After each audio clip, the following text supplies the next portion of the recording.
paradigm shift never comes from the dominant frame of the time.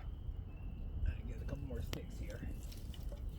So to get this fire started, I had a bunch of kindling, you know, the little tiny pieces. Those are the initiators. They initiate the fire. And then I've got these big old logs in here. There's a big honking log here, a big honking log here. They retain the heat. Those are stabilizers.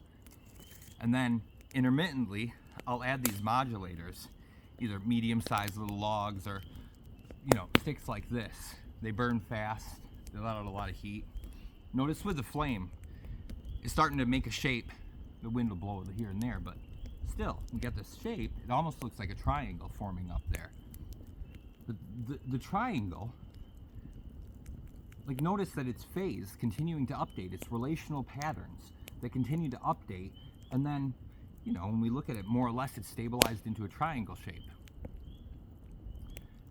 Now, check this out, because so many people right now are converging upon relationships, vibration, frequency, recognizing waves in profound ways, and recognizing this invariant that is across all these different substrate densities.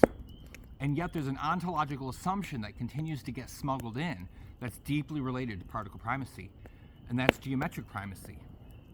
So check this out. I got the glow stick. Now, what comes first? First of all, there's availability. The fact that any of this can occur at all.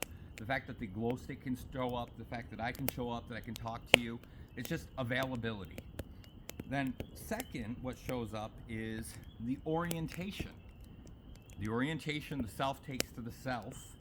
Here, that's the orientation the body, the glow stick, my arm take to the field.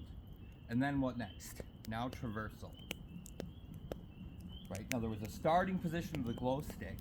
When the glow stick goes back to that starting position, it closes.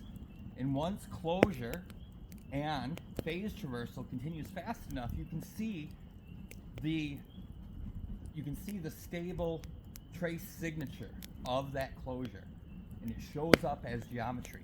And then check this out. Now it's a little bit more difficult to get this one going fast. Now I got a figure eight, right? And I can just as easily go back to the circle and then go back to the figure eight. So if geometry is primary, if geometry came first, well, who drew the first line, right? Who drew the circumference of the circle?